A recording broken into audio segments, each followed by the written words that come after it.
నమస్తే స్వామి. ఇది మా స్నేహితుడికి నాకు జరుగుతున్నటువంటి చిన్న సంభాషణ, చిన్న క్లారిఫికేషన్ దానికి.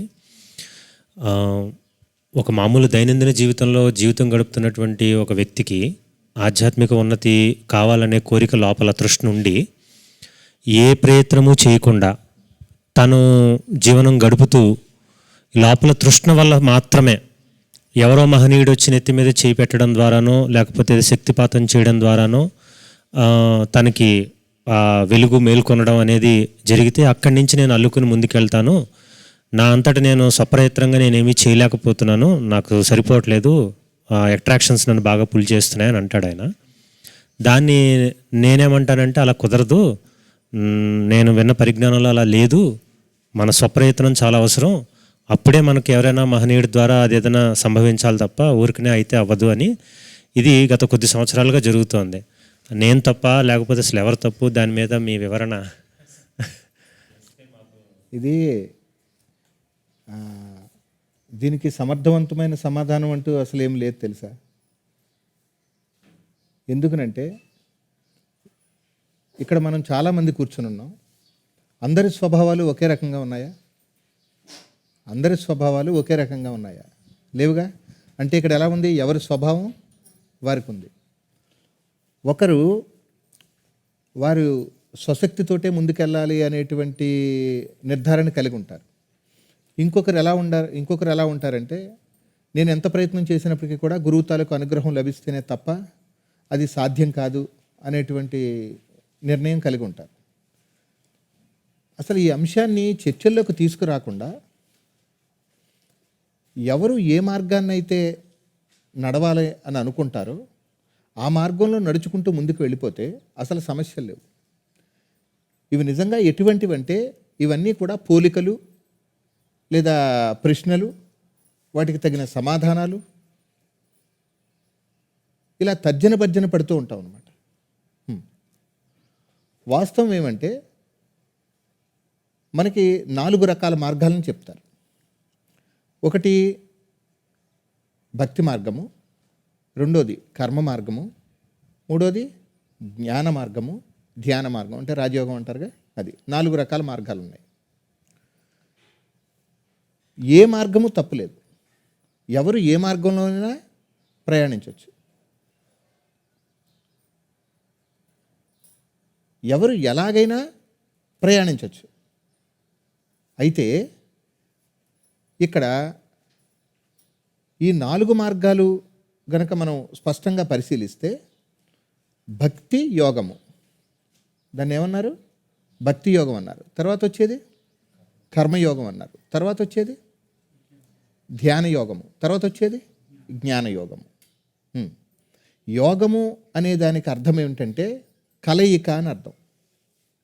డిజాల్వ్, కలిసిపోవాలి అంటే మెర్జ్ అయిపోవాలన్నమాట. ఒకరు భక్తి మార్గాన్ని అనుసరించి వెళ్తున్నారు అనుకోండి,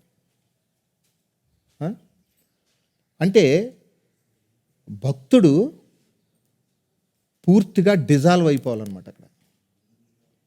ఒకరు కర్మ మార్గాన్ని వెళ్తుంటే తను ఏదో ఉత్తమమైన కర్మ చేశాను అనుకుంటాడు, ఆ మార్గంలోనే వెళ్తూ ఉంటాడు. తను చేశాను అనేటువంటి భావన, ఈ మార్గంలో ప్రయాణిస్తున్నాను అనుకునేవాడు ఎవడో ఒకడు ఉన్నాడుగా అక్కడ, వాడు డిజాల్వ్ అవ్వాలి. నేను భక్తుడిని అనుకునేవాడు డిజాల్వ్ అవ్వాలి. నేను చాలా ఉత్తమమైన కర్మలు చేస్తున్నాను అన్నవాడు కూడా డిజాల్వ్ అవ్వాలి. నేను బాగా ధ్యానిస్తున్నాను, నిరంతరము ధ్యానంలో ఉన్నాను అనేవాడు డిజాల్వ్ అవ్వాలి.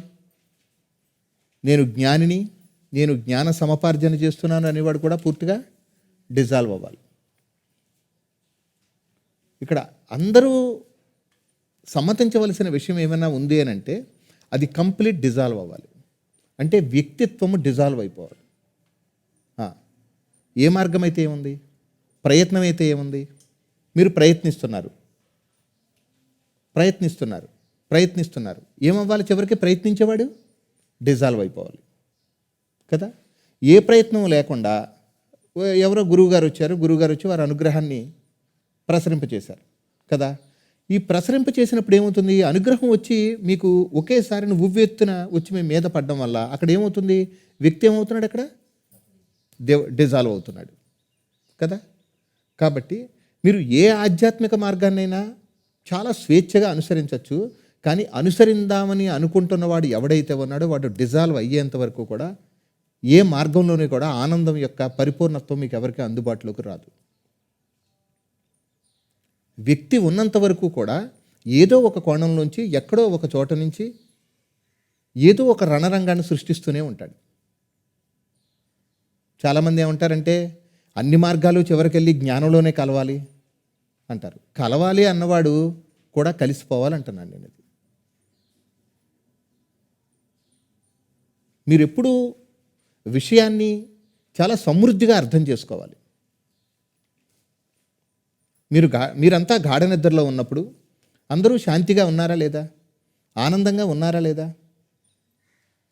ఎందుకు ఆనందంగా ఉన్నారు, అక్కడ ఎందుకు శాంతిగా ఉన్నారు అంటే దాని అర్థం ఏంటంటే అక్కడ వ్యక్తిత్వం లేదు కాబట్టి.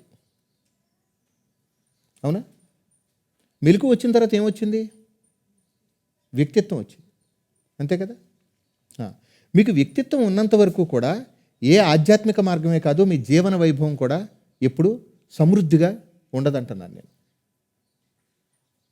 అసలు వాస్తవానికి మీరు అసలు ఈ మార్గాలతోటి సంబంధం లేకుండా మీరు సహజ సిద్ధంగా జీవిస్తే మీరు చాలా సమృద్ధిగా, అంటే ఏ మార్గాలతోటి సంబంధం లేకుండా మీరు సజావుగా జీవిస్తే, ఉన్నది ఉన్నట్టుగా జీవిస్తే, మీరు యథాతథంగా జీవిస్తే, ఆధ్యాత్మికత అనేటువంటి అసలు ఈ అక్షరాల తాలూకు ఈ పదాల తాలూకు సముదాయంతో సంబంధం లేకుండానే మీరు చాలా శాంతిగా ఆనందంగా ఉండొచ్చు. జీవించడం అనేటువంటిది చాలా సహజ సిద్ధమైనటువంటి మహావైభవం. అది ఉన్నది ఉన్నట్టుగా జీవించడం. మనం ఎలా జీవిస్తాము అనంటే ఇతరుల తాలూకు అనుభవాలు, ఇతరుల తాలూకు అభిప్రాయాలు, వీటిని అనుసరించి జీవిస్తాం తప్ప వాస్తవానికి మీరుగా ఎప్పుడు జీవించరు. యథాతథంగా ఉండదు ఏది. మీరు ఎప్పుడు చూడండి, వారు ఎలా అన్నారు, లేకపోతే వీరు ఎలా అన్నారు, వీరు పెద్దవాళ్ళు, వీరు చిన్నవాళ్ళు, ఇలాంటి పోలికలతోటనే ఉంటాం తప్ప మీరుగా ఉండరు అసలు. ఉదయం మీరంతా గాఢ నిద్రలోంచి లేచినప్పుడు ఎంత స్వచ్ఛంగా ఉంటారు. అసలు మీరు మేల్కోవడానికి ఏమన్నా మీ ప్రయత్నం ఏమైనా ఉందా?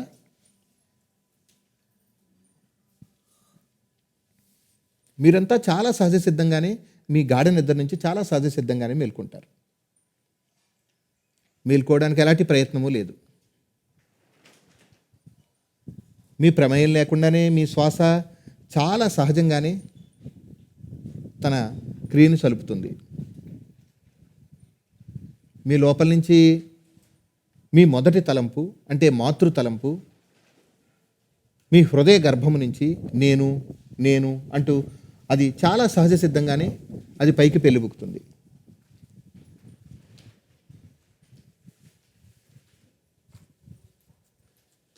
మీ దేహ తాదాత్మ్యత చాలా సహజంగానే ఉద్భవించింది.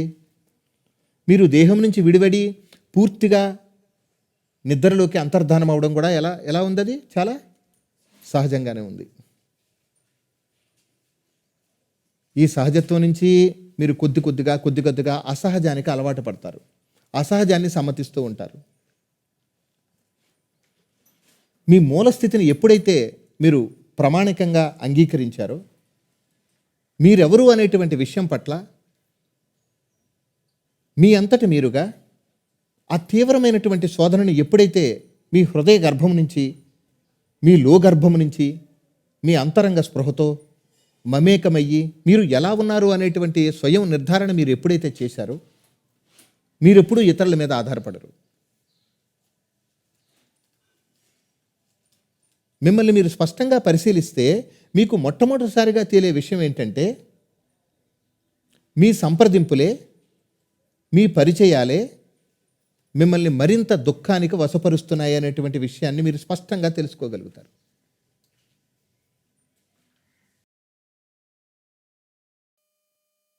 కానీ స్వామి, మరి ఇప్పుడు ఇదంతా కూడా మనం ప్రయత్నంలో భాగమే కదా. ఇప్పుడు మనం ఇక్కడికి వచ్చాము, లేకపోతే ఒక దానికోసం పొందాలనేటువంటి ఒక ఆలోచనతోనో, త్యాగం చేయాలనేటువంటి దీంతోనో మరి ఇదంతా మరి ప్రయత్నంలో భాగమే కదా. అసలు ఏ త్యాగం లేకుండా నేను ఉన్న చోటే ఉంటాను, టీవీ సీరియల్ చూస్తాను, నాకు మాత్రం స్పృహ మేలుకోవాలి అనేటువంటి ఆలోచన చేస్తే మరి అది ఎలా సాధ్యమవుతుంది? రెండు వేరుగా ఉన్నాయి కదా. ఇది మీరు ఎందుకు అడుగుతున్నారంటే ఆల్రెడీ అసలు మీరు కానిది ఏదైతే ఉందో కాని దాన్ని అన్నిటిని సమ్మతించి ఉన్నారు కాబట్టి ఈ మాట మాట్లాడుతున్నారు. మీరుగా ఉండడానికి మీరు ఏ సాధన చేయవలసిన అవసరం లేదు. ఏంటది? మీరుగా ఉండడానికి మీరు ఏ విధమైన సాధన చేయవలసిన అవసరం లేదు.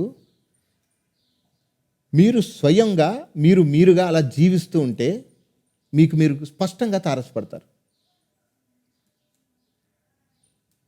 మీకు ఇతరమైనటువంటి అడ్డున ఆల్రెడీ కల్పించుకున్నారు కాబట్టి ఇన్ని ప్రశ్నలు, ఇన్ని సమాధానాలు అన్నీ వచ్చాయి.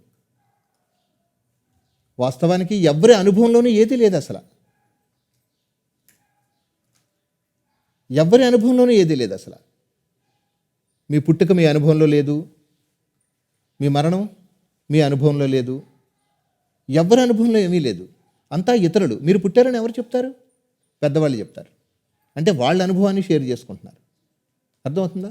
ఎవరినో చూస్తారు, వాళ్ళు చనిపోతారు కాబట్టి అందరూ ఇలాగే చనిపోతారు అనుకుంటారు, నిర్ధారిస్తారు.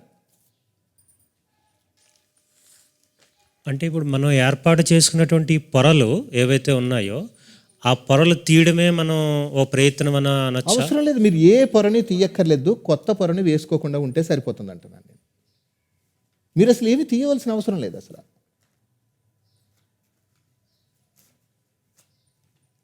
మీరు ఉన్నారా లేదా? ఆ స్పృహ చాలా స్పష్టంగా ఉందా లేదా? దాన్ని మీరు ఎవరి దగ్గర నుంచైనా అంటే అప్పు తెచ్చుకున్నారా? అది ఎలా ఉంది? సహజంగానే ఉంది కదా. మరి మీరు మేల్కోవడం కూడా చాలా సహజంగానే మేల్కొంటారు. దానికి ప్రయత్నం అవసరం లేదు. ఒకవేళ మీరు ప్రయత్నం చేసినా ప్రయత్నించేవాడు ఎవడైతే ఉన్నాడో వాడు ఎప్పుడైతే అంతర్ధానం అవుతాడో అప్పుడు మీరు మేల్కొంటారు. మీరు ఎలా అంటూ చేయండి, కానీ మీరు అసలు ఏ ప్రయత్నం చేయకుండా అలా ఉన్నారనుకోండి, మీరు సహజంగా ఉంటారు. ప్రయత్నించేవాడు ఎవడైతే ఉన్నాడో వాడు అంతర్ధానం అయినప్పుడు మీరు సహజంగానే ఉంటారు. ఇప్పుడు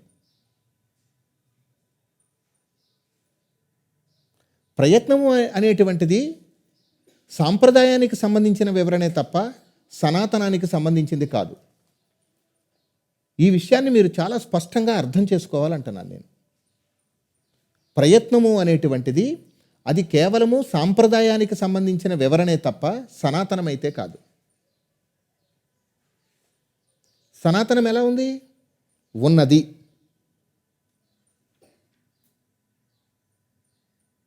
జస్ట్ అది ఎలా ఉంది? Pure being. అది అలా ఉందంతే.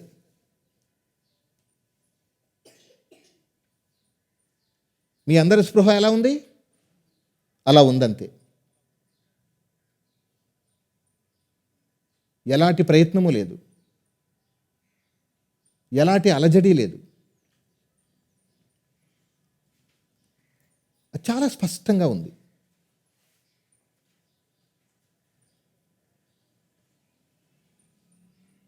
అది ఎక్కడో ఊర్ధ్వలోకాల నుంచో లేకపోతే ఇంకా పై లోకాలు ఏవో ఉంటాయిగా, ఇంకా అక్కడి నుంచో లేకపోతే కింద లోకాలు ఏవో కొన్ని ఉంటాయిగా, అక్కడి నుంచి అది ఉద్భవించలేదు.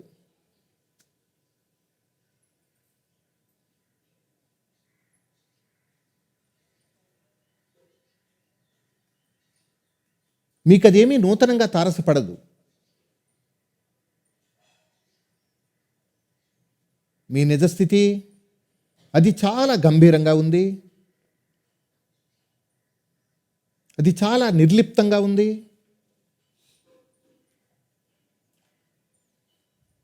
ఉండటము తన సహజ నైజమై ఉంది. ఆ ఉండటం అనేటువంటి స్పృహ కూడా లేకుండా ఉందంటున్నాను నేను. మరి నిన్న మీరు సత్సంగంలో చెప్పినటువంటి త్యాగం గురించి చెప్పారు కదా స్వామి. త్యాగం ఉంటే తప్ప మనం దీన్ని పొందలేము అనేటువంటి విషయం మీరు చాలా దృఢంగా చెప్పారు.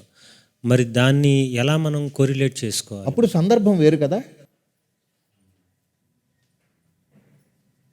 అప్పుడున్న పరిస్థితులు వేరు, అప్పుడున్న సందర్భం వేరు, అప్పుడు అడిగిన వారి యొక్క తీరుతెన్నులు వేరు. అది వారు అడిగారు, వారికి మాత్రమే చెప్పబడింది. ఇది మీరు అడుగుతున్నారు, ఇది మీకు మాత్రమే చెప్పబడుతుంది.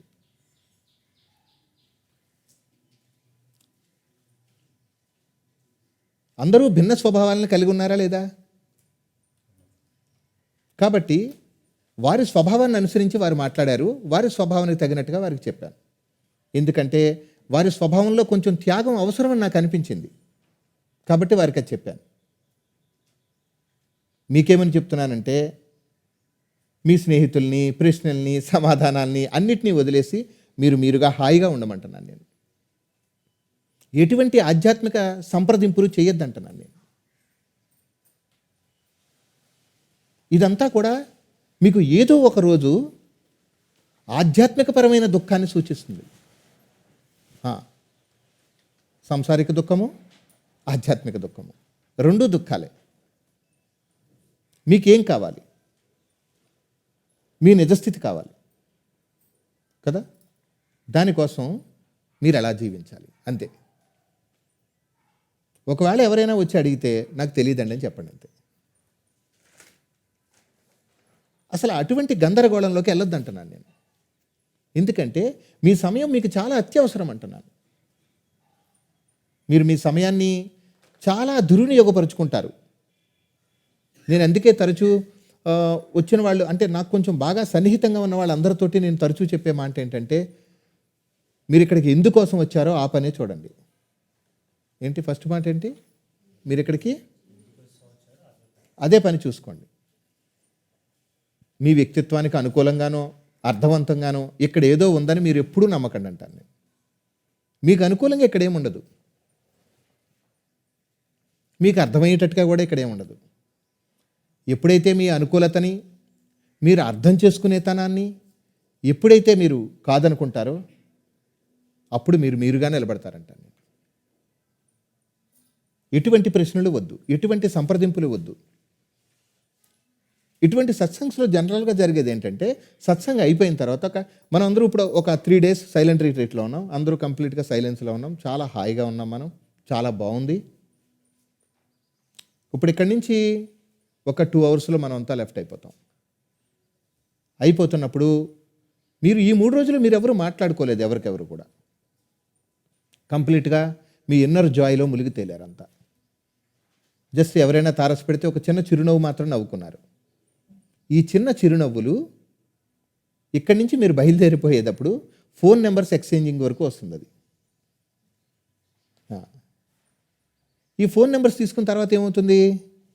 ఫోన్లు చేసుకునేంత వరకు వస్తుంది. తర్వాత ఆధ్యాత్మికపరమైన విశ్లేషణలు జరిపేంత వరకు వస్తుంది. అది కొద్ది కొద్దిగా ఏమవుతుందంటే, మీ స్వభావానికి మధ్య క్లాష్ ఏర్పడుతుంది. అక్కడ వివాదానికి తెరలేపుతారు. మీరు దుఃఖాన్ని అనుభవిస్తారు చివరికి. ఇక్కడ చాలా స్పష్టత ఉండాలి. మీకు ఏది కావాలో అదే తీసుకోవాలి. అక్కర్లేనిది కొంచెం ముట్టుకున్నా సరే అది అనంతమైన దుఃఖానికి తెరలేపుతుంది. ఇటువంటి రిట్రీట్స్ మనం గతంలో కూడా చాలా పెట్టుకున్నాం కదా. జనరల్గా కొంచెం మీరు దగ్గర అయ్యేసరికి ఏం మాట్లాడుకుంటారంటే, మీ ఎక్స్పీరియన్స్ ఏంటి అని. మీరు ఒక విషయాన్ని బాగా అర్థం చేసుకోండి. మీ దుఃఖాన్ని మీరు ఎవరికైనా పంచగలరా? వారి తాలూకు ఆనందాన్ని లేకపోతే సంతోషాలని మీరు ఏమైనా తీసుకోగలరా? మీ అనుభవాన్ని వారితో చెప్పుకోవడం వల్ల మీ వ్యక్తిత్వాన్ని బలపరుచుకుంటారు తప్ప ఇంకా అంతకు మించి ఏముంది ఇక్కడ? Just leave it. మీరు మీ నిజమైన స్పృహతో జీవించండి. మిగతావన్నీ ఏంటి? అప్రస్తుతాలు. ఇవి మిగతావన్నీ అప్రస్తుతాలే.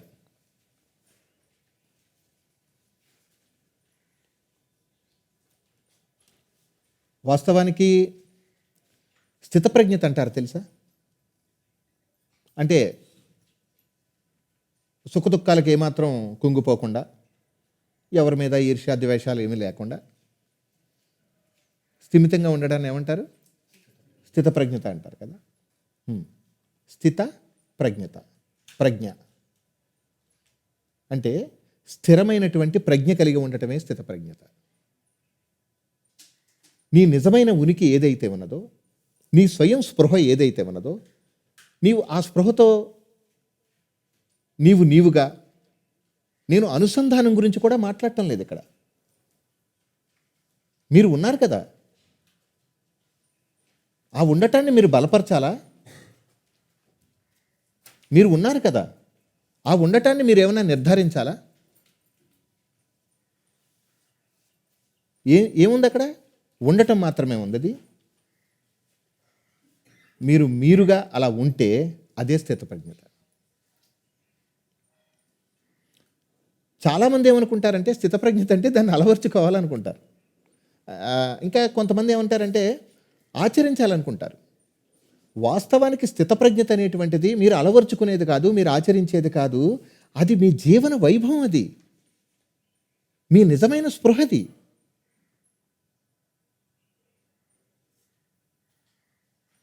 అది మీరది. దాన్ని మీరు అనుసరించడం వల్ల, దాన్ని మీరు ఆచరించడం వల్ల, దాని వివరణలు తెలుసుకోవాలనుకోవడం వల్ల మీ నిజమైన స్పృహని మిమ్మల్ని విభాగపరిచేసుకుంటున్నారు. అక్కడ అది మీకు మీరు దూరం అయిపోతున్నారు.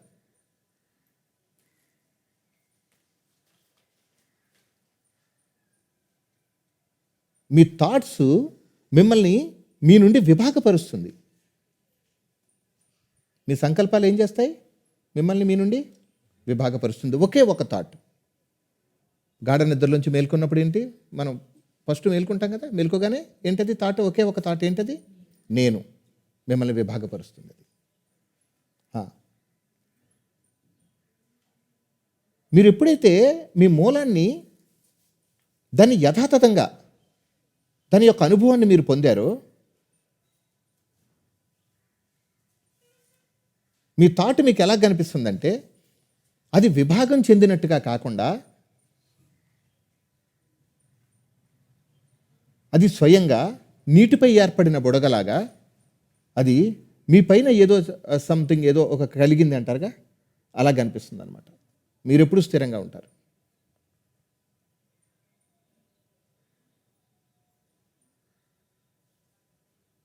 నేను మీ స్వయం గురించి మాట్లాడుతున్నాను. చాలా ప్రశాంతంగా ఉండండి. ఇతరుల విషయాల్లోకి జోక్యం కలగజేసుకోవద్దు. ఎవరి వ్యవహారాల్లోకి కూడా మీరు వెళ్ళి కలగజేసుకోవద్దు. ఎవరైనా సహకారం అడిగితే మీకు అక్కడ అనుమతి ఉంటే వెళ్ళి ఆ సహకారం చెయ్యండి. తక్కువగా తినండి, తక్కువగా మాట్లాడండి, తక్కువగా వ్యవహరించండి. చాలా తేలిగ్గా ఉండండి. కులం, మతం, ధర్మం, సంఘం ఇత్యాది విషయాలలోకి మితిమీరి చొరబడకండి.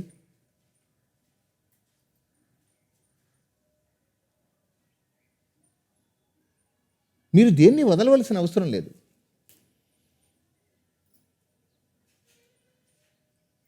మీరు దేన్ని విడిచిపెట్టేసి ఎవరిని ఇబ్బందికి గురి చేయవలసిన అవసరం కూడా లేదు, తెలుసా? అలా కూడా లేదు. ఒక చిన్న ఎగ్జాంపుల్ చెప్తాను చూడండి. మీరు ఎప్పుడైనా సరే పౌర్ణమి రోజు అరుణాచలంలో గిరి ప్రదక్షిణ చూసారు ఎప్పుడైనా? కొన్ని వందల వేల మంది తిరుగుతూ ఉంటారు. సో మీరు ఆ మార్గంలో, మీరు ఆ లైన్లో తిరిగి దాంట్లోకి మీరు వెళ్ళిపోయారు అనుకోండి, మీరు నడవాలా? ఆ ఫ్లోటింగ్కి ఏం చేస్తారు? వాళ్ళే దోసుకుని వెళ్ళిపోతారు. అర్థమవుతుందా? ఈ ప్రపంచం కూడా అంతే. మీరేమి దాన్ని ప్రత్యేకించి అలాగ డిక్లేర్ చేశారనుకోండి, అందరూ మనకు చూస్తారు. మనం పిన్ డ్రాప్ సైలెంట్గా ఊరికే వాళ్ళు పాత్రకి వెళ్ళిపోతే వాళ్ళే తీసుకెళ్ళిపోతారు. మీరు దేన్ని రిజెక్ట్ చేయక్కర్లేదు. వాళ్ళందరికీ తెలుసు. అర్థమవుతుందా?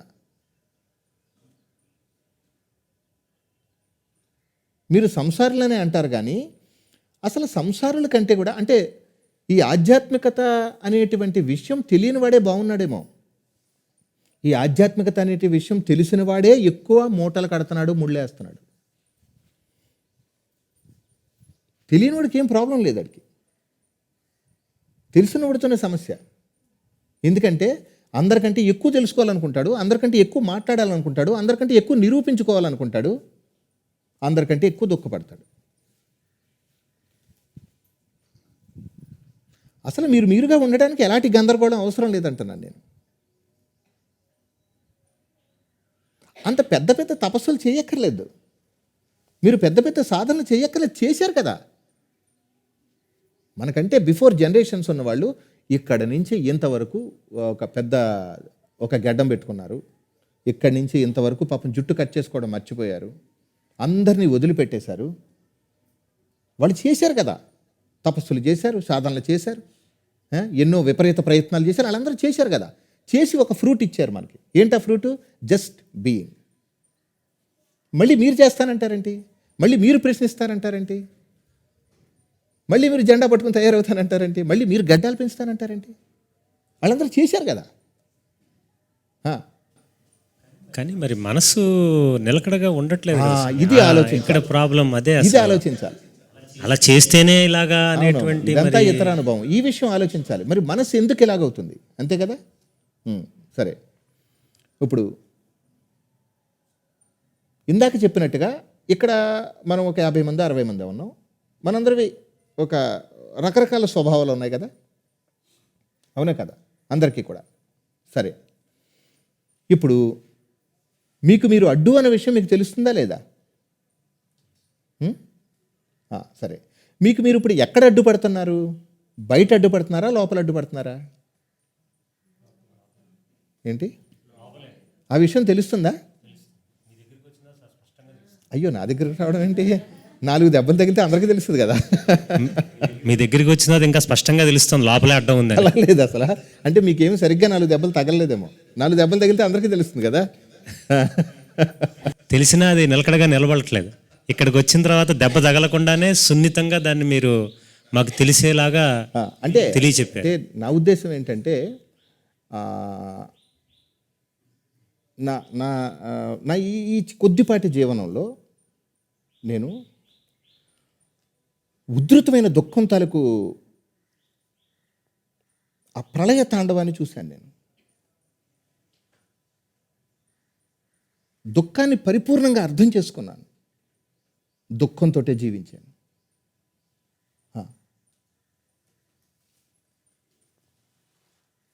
నాకు తుదకు తేలింది అలా ఏంటంటే, నాకు దుఃఖం ఇతరుల నుంచి రావటం లేదు,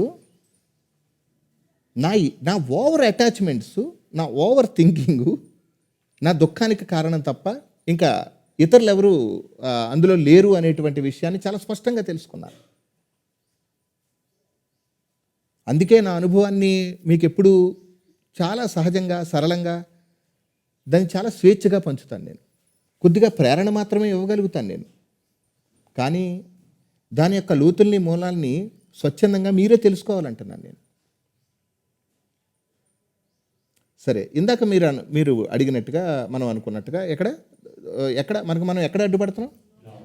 లోపల. మనమంతా లోపల అడ్డుపడుతున్నాం కదా. సపోజ్ మనం లోపల అడ్డుపడుతున్నప్పుడు ఎక్కడ అడ్డుపడుతున్నాము, ఎందుకు అడ్డుపడుతున్నాము అనేటువంటి విషయాన్ని చాలా స్పష్టంగా తెలుసుకోవాలి ఇక్కడ. ఇది మీకు తెలుసుకోవాలని ఉందా? ఉంటే మీకు నేను ఒక చక్కటి వివరణ ఇస్తాను. ఒకవేళ మీకు అది నిజంగా తెలుసుకోవాలని ఉంది అని అంటే కనుక మీరు ముందు ఇక్కడ సత్సంగ్స్ రావడం మానేయాలి. నేను వాస్తవమే చెప్తున్నాను. ఇంకా రెండోది ఏంటంటే, మీరు కొన్ని పుస్తకాలు, తర్వాత ఇందాక మీ ఫ్రెండ్తో మీరు ఏదో కొంచెం తర్జన భర్జన బట్టి ఇవన్నీ మానేయాలి. మానేసేసి మీకు కొంచెం మిత వ్యవహారం, అంటే మీకు తగినంత వ్యవహారం పెట్టుకొని, మంచి ఆహారాన్ని తీసుకొని, మీరు ముందుగా ఒంటరితనాన్ని కల్పించుకోవాలి. కాస్త ఒంటరిగా ఉండి మీకు మీరు ఎక్కడ అడ్డుపడుతున్నారు అనే విషయం పట్ల కొంచెం శోధన చెయ్యాలి. ఎవరి కోసం ఇదంతా? మీకోసమే. ఇది ప్రయత్నం కాదు, తెలుసా? ఇది ప్రయత్నం కాదు. ఎందుకనంటే ప్రయత్నంలో మీరు ఉంటారు, ఇంకొకళ్ళు ఉంటారు, అంతే కదా. ప్రయత్నంలో ఎన్ని ఉంటాయి? 2 ఉంటాయి. ప్రయత్నించేవాడు, ప్రయత్నం వల్ల తెలుసుకునేది ఇంకోటి ఏదో ఉంటుంది కదా.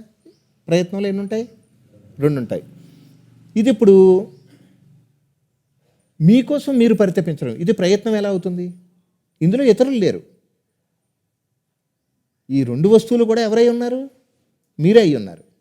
దీనికి ఒక సింపుల్ ఎగ్జాంపుల్ ఏంటంటే, మీరు ఈ 2 వేళ్ళని ఇలా పెట్టండి, ఇలా అనండి, ఏమైనా వచ్చిందా?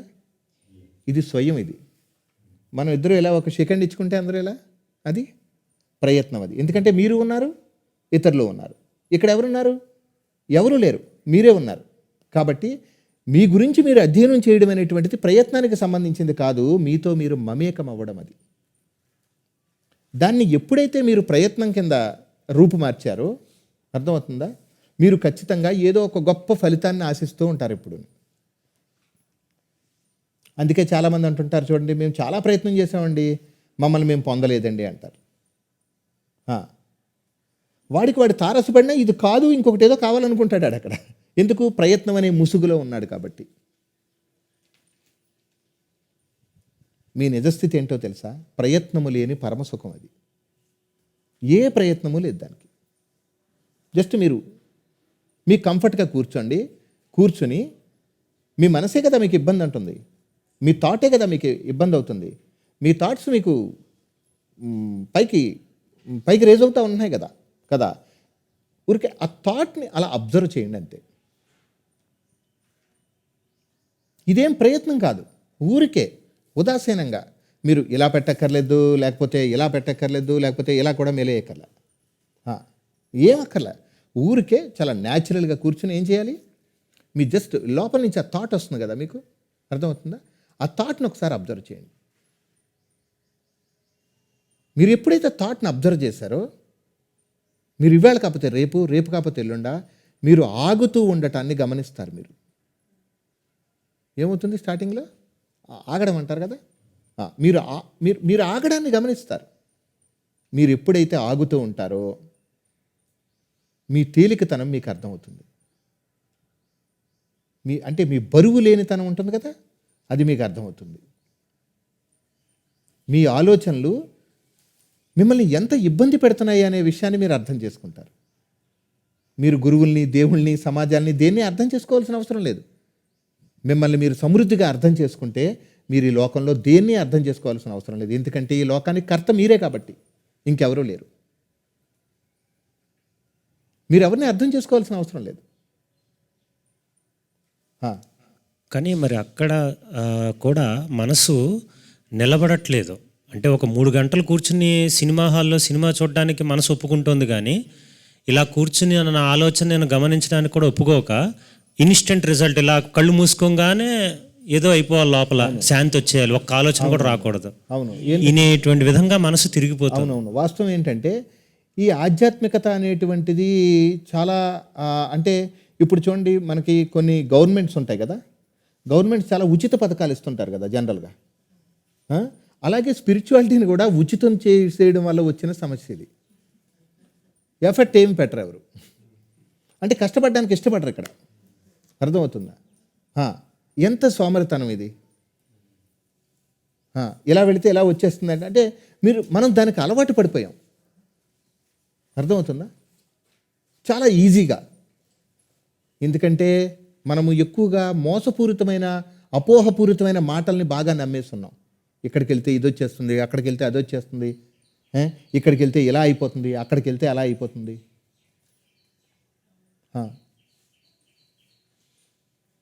అసలు మీరు ఏ విధమైన కనీసం ఎఫర్ట్ అని నేను మాట్లాడటం లేదు, శ్రద్ధ, కనీస శ్రద్ధ లేకపోయినా సరే నేను పొందేస్తాను అనేటువంటి ఒక మంచి అందమైన ఊహాజనికమైనటువంటి భ్రమలో ఉన్నాం మనం అంతా. అలా కొన్ని జనరేషన్స్ ఉన్నాయి. అది ఇప్పుడు గురించి మాట్లాడటం లేదు. ఈ అలవాట్ల యొక్క వేగం ఏం చేస్తుందంటే మనల్ని, అర్థమవుతుందా, అది చాలా సింపుల్గా వచ్చేస్తుంది అని ఇచ్చేస్తుంది.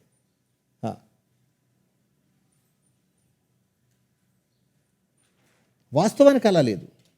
ఇదంతా మీకు ఏది కావాలో దాని పట్ల స్పష్టత లేకుండా ఉన్నప్పుడు అవుతుంది. మీరు ఒక విషయం బాగా గుర్తుపెట్టుకోండి, అవసరం మనిషి చేత ఏ పనైనా చేయిస్తుంది, అవునా కదా? కాదంటారా? మన భక్తిలో ఏదో రాజకీయం ఉందండి, నిజం. మన భక్తిలో ఏదో వ్యాపారం ఉంది మన భక్తిలో. అందుకే ప్రాధాన్యత, మీరు ఇందాక అన్నట్టుగా సినిమా చూడడానికి ఇష్టపడుతున్నాను తప్ప దీనికి ఇష్టపడటం లేదంటే, వాస్తవానికి మనం ఏదైతే కావాలని మనం అనుకుంటున్నామో అది మనకు వాస్తవానికి అవసరం లేదు. దీన్ని సమ్మతించాలి. అవసరం మనిషి చేత ఏ పనైనా చేయిస్తుంది కదా. ఏమన్నా అవునా కదా? ఆ? అటువంటి అవసరం కలగట్లేదు అంటున్నాను మనకి.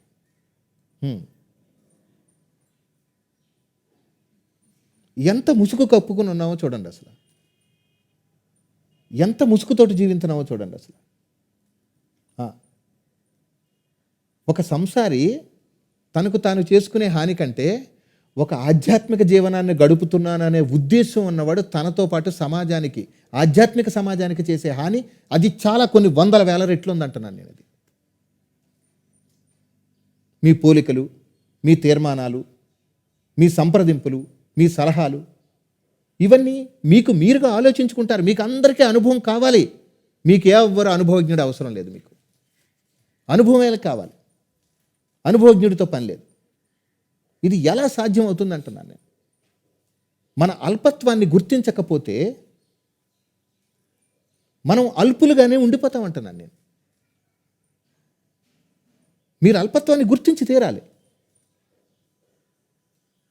మీరు ఎప్పుడైతే మీ అల్పత్వాన్ని గుర్తించారో, మీ మాటల్ని, మీ చేష్టల్ని, మీ పరితపనల్ని, మీ ఉద్దేశాల్ని, మీ సంప్రదింపుల్ని, అర్థమవుతుందా, మీ ప్రణాళికలు, వీటి విషయంలో మీరు ఎప్పుడైతే మీ గురించి మీరు కొంచెం మీ ఆలోచనలనే అది ఇతరం వెంపు కాకుండా మీ వెంపు ఎప్పుడైతే తిప్పుకున్నారో, మీ గురించి ఎప్పుడైతే మీరు ఆరాటపడ్డారో,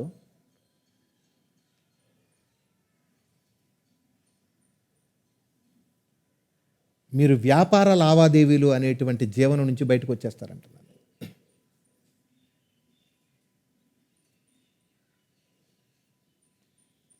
ఏదో ఒక వ్యాపారం లేకుండా మనం దైవం దగ్గర, గురువు దగ్గర కనీసం తలదించి ఇలా నమస్కరించే పరిస్థితి ఎక్కడా లేదు అసలు. గురువు దగ్గర మనం ఇంత శ్రద్ధగా ఉంటే మనకు అది లభిస్తుంది, ఇదొక ఆశ.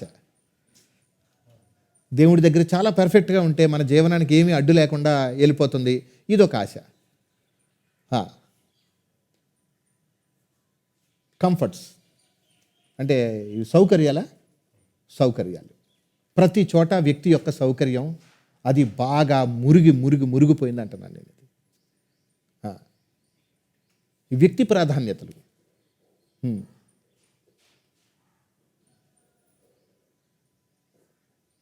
మిమ్మల్ని మీరు ఇంకెప్పుడు తెలుసుకుంటారు?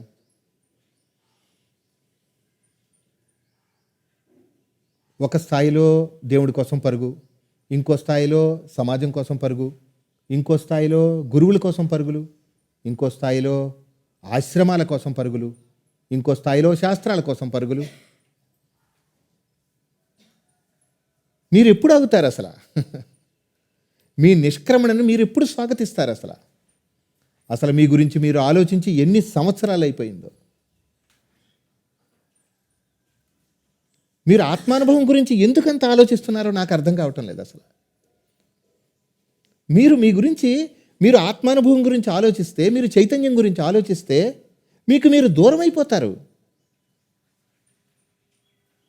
ఎప్పుడైతే మీరు ఆత్మానుభవం, మీ అనుభవం గురించిన ఆలోచనలు మీరు ఎప్పుడైతే పక్కన పెట్టారో మీరుగా చాలా సహజ సిద్ధంగా సేద తీరతారంటున్నాను నేను. మీరు ఎంత అందంగా ఉంటారో, ఎంత సహజంగా ఉంటారో, ఎంత విరబూస్తారో మీరు అసలు.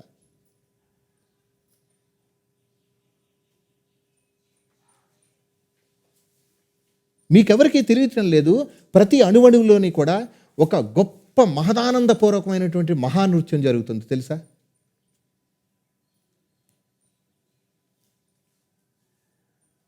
మీరు కేవలం వ్యక్తిత్వపు తాలూకు ఆ నృత్యంలోనే భాగస్వాములు అయి ఉన్నారు తప్ప ఆ మహదానంద నృత్యంలో మీరు భాగస్వాములు కాలేకపోతున్నారు.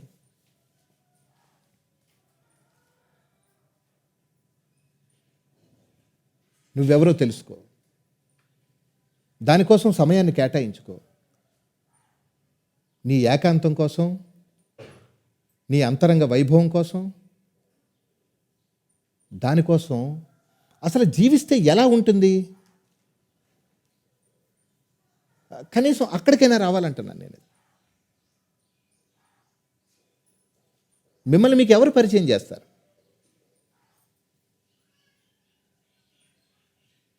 మీ మనసు యొక్క క్షీణతని ఎవరు మీకు రుచి చూపిస్తారు? ఎవరి స్వభావం అది? ఎవరు చెప్తారు?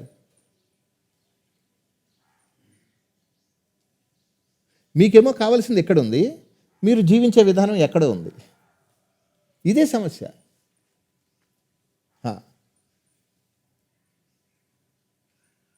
Stop your mind nuisance. ఈ మైండ్ ఆ న్యూసెన్స్ని ఆపముందు ఒకసారి. దాని గురించి దాని గురించి గొరగొరగొరగొరగొరగమని అంటుంటారు ఎప్పుడు. కాస్త నెమ్మదించు. మరి దేవుడి కోసం కాదురా బాబు, నీ గురించి నువ్వు కాస్త శాంతిగా, ఆనందంగా, స్వేచ్ఛగా, ఉదాసీనంగా ఉండటం కోసం.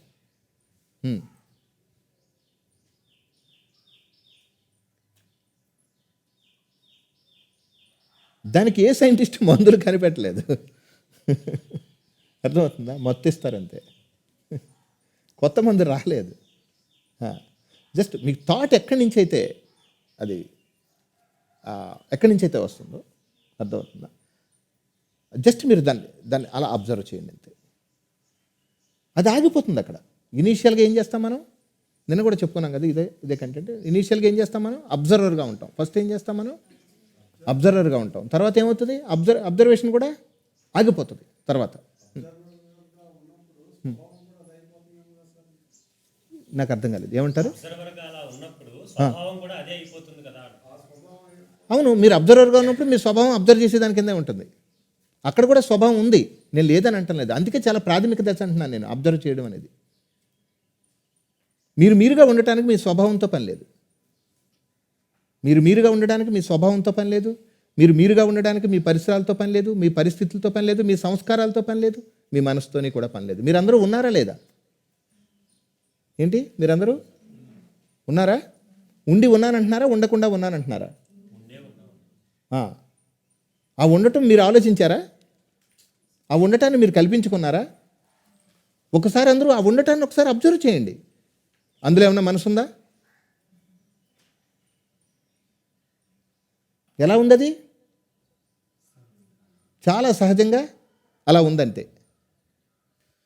అంటే ఇది మీరు చెబుతుంటే మాకు ఆ ఆలోచన, అంటే నా వరకు మాట్లాడుతున్నా, అలా ఆలోచనలోకి వస్తే ఇది కరెక్టే కదా అనిపిస్తోంది. కానీ నేను వ్యక్తిగా ఉన్నప్పుడు ఆ అనుభవంలో నేను లేను. మీరు వ్యక్తిగా అన్నప్పుడు మీకు ఇంకా అందులోకి వెళ్ళలేరు అసలు. అది తెలుస్తుందా మీకు? అది అదే అండి, ఆ డిఫరెన్స్ తెలుసు కదా. ఇప్పుడు మీరేమంటున్నారంటే, మీరు చెప్తున్నప్పుడు నేను అలా ఉంటున్నాను, లేనప్పుడు ఉండలేకపోతున్నాను అని అంటున్నారు కదా. అవును కదా. అవును. మీరు ఏం చేస్తారంటే, ఇక్కడి నుంచి వెళ్ళిపోతారు కదా.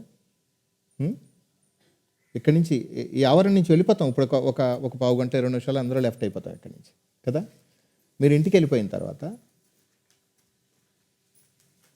జస్ట్ మీ ఇన్సైడ్ నేను ఉన్నానా లేదా అని ఒక్క మాట అనుకోండి. ఏమనుకుంటారు? నేను ఉన్నానా లేదా. అప్పుడు ఏమని థాట్ వస్తుంది? ఉన్నాను. అంతే కదా. ఉండి ఉన్నానంటున్నానా, ఉండకుండా ఉన్నానంటున్నానా? రెండో ప్రశ్న ఏంటి? ఉండి ఉన్నాను లేకపోతే ఉండకుండా ఉన్నానంటున్నానా? మీరు ఉంటేనే కదా ఉన్నానని చెప్తారు. అంతే. అప్పుడు మీరు ఉన్నారా లేదా అనేది ఒకసారి చెక్ చేయండి. అప్పుడు మీకు ఇక్కడ మాత్రమే ఉన్నారా, అక్కడ లేరా అన్న విషయం మీకే తేటతలం అయిపోతుందిగా.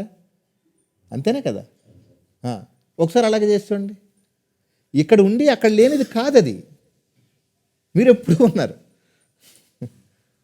ఇక్కడ మాత్రమే ఉండి అక్కడ లేకపోవడం ఏంటి, అక్కడ మాత్రమే ఉండి ఇక్కడ లేకపోవడం ఏంటి?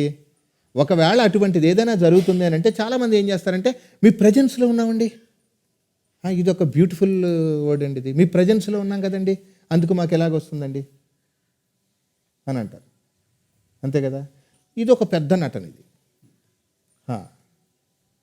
ఇది ఎంత పెద్ద నటన అంటే అసలు దాన్ని వర్ణించడానికి కూడా మాటలు రావు. నాకు మాటలు రావట్లేదు, అంత పెద్ద నటన అది.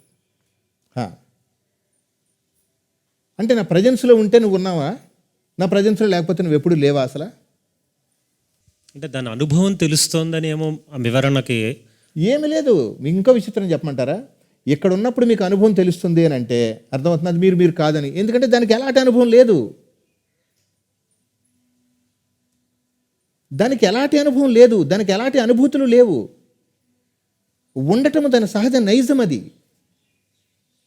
మీరు అనుభవాలు అనుభూతులు అంటున్నారు, అదొక పెద్ద చట్టం. అది ఉండటం మీ సహజ నైజం. అది దానికి అనుభవాలు లేవు, అనుభూతులు లేవు, ప్రదర్శనలు లేవు, దానికి ఏమీ లేవు. అంటే మీకు ఏదో కావాలి, అర్థమవుతుందా? ఆ కోరికే, అర్థమవుతుందా? ఇక్కడ సాక్షాత్కారం అనేటువంటి ఒక కొత్త చట్టాన్ని సృష్టిస్తుంది అంటున్నాను నేను. ఆత్మానుభూతి అనేటువంటి కొత్త లోకాన్ని సృష్టిస్తుంది అంటున్నాను నేను.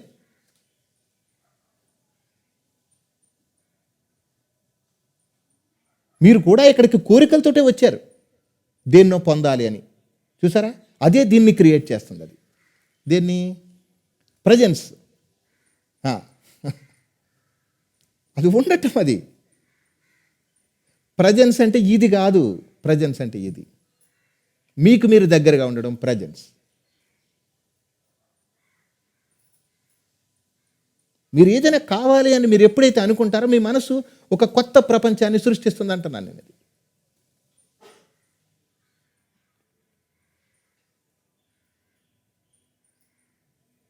అందుకే ఆధ్యాత్మికత అనేటువంటి ఈ శీర్షిక యుగాల తరబడి కొనసాగుతుంది, ఫుల్ స్టాప్ లేకుండా. అది చాలా సహజమైన స్పృహ అంటున్నాను నేను.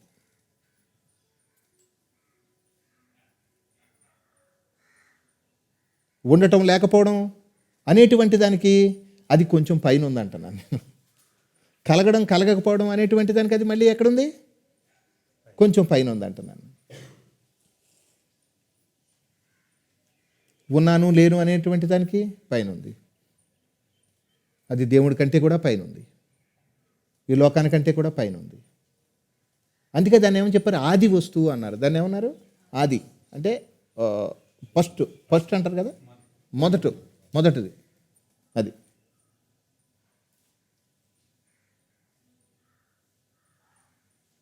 మనం అందరూ చేయవలసిన పని ఏంటంటే, ఇది సీక్రెట్ చెప్పనా? కొంచెం కూల్ అవ్వండి, కొంచెం కూల్గా ఉండండి. Stop spiritual nuisance. దాని ముందు ఆపండి, కూల్గా ఉండండి. సంప్రదింపులు ఆపండి, జస్ట్ కూల్గా ఉండండి. బాగా కూల్గా ఉండండి అంతా.